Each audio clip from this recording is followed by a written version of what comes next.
So I think the Times Higher Education World University Ranking has played some really beneficial roles in raising awareness of people involved in higher education all around the world, especially in Japan, because Japanese universities have become aware of the fact that their standards of education are not necessarily highly ranked within the Times Higher Education ranking, and consequently, that realization has led to some reforms and some efforts at reforms, and I think it has done a great service in that aspect. However, having said that, I think this very idea that excellence of research and education can be institutionalized, and these institutions can be ranked according to some standard evaluation measures is probably outdated because if you look, for example, uh, at the Times Higher Education World University ranking, I think more revealing than the top 10 list is the you know the list of for example, the top 500 or 800 universities. Actually have seen a map, world map representing where these institutions of the top 100, 500, or 800 uh, distributed all over the world. And it's so inspiring and revealing that these top 500 or 800 universities or institutions are distributed all over the world, like in Asia, Africa, Middle East, South America. That's a reality, the newly emerging reality of the world. So that times higher education world ranking tends to be dominated by Anglo-Saxon universities. That's understandable. Why? That's probably fair, from academic and historical reasons. But at the same time, it's deeply misleading to consider that these institutions represent the status quo or the future of the world's higher education.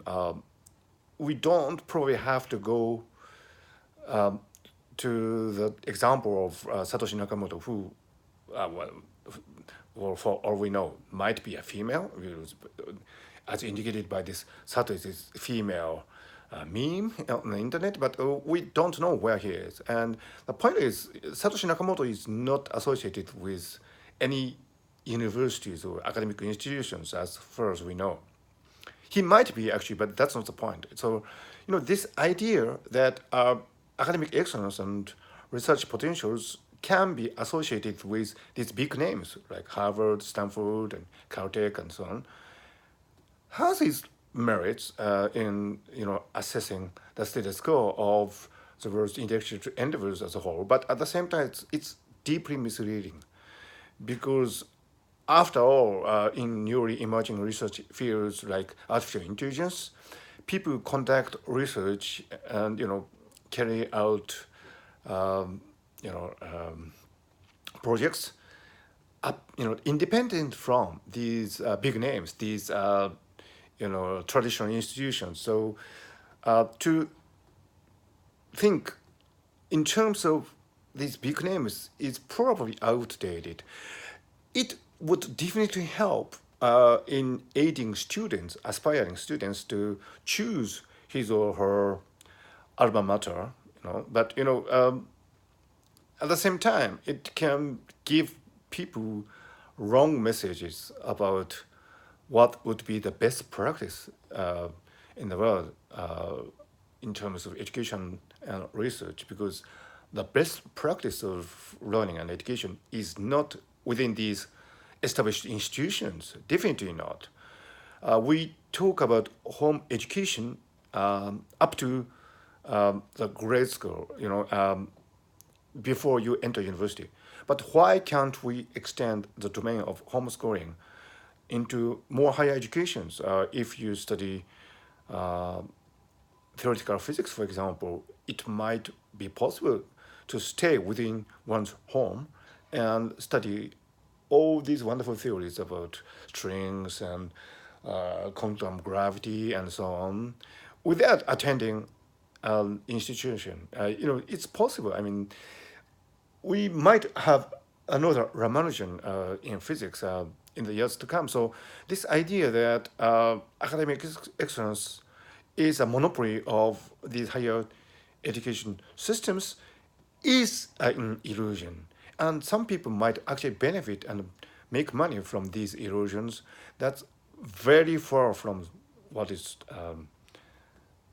really exciting and true in this world. So we can talk about the Tears Fellowship and other new movements like the School of 42.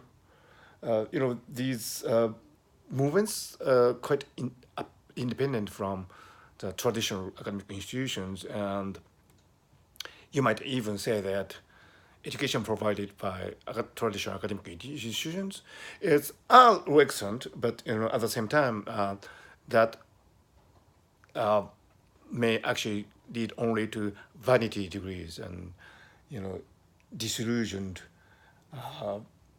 ideas about what actually is academic excellence and you know good research. So what I'm saying is that, as I said, a time higher education, what university ranking is a good service, provides a good service, and it's a really great idea.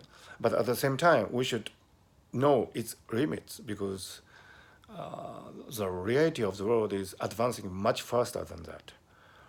And unless you know that, you really not in the top league of intellectual endeavors in today's world.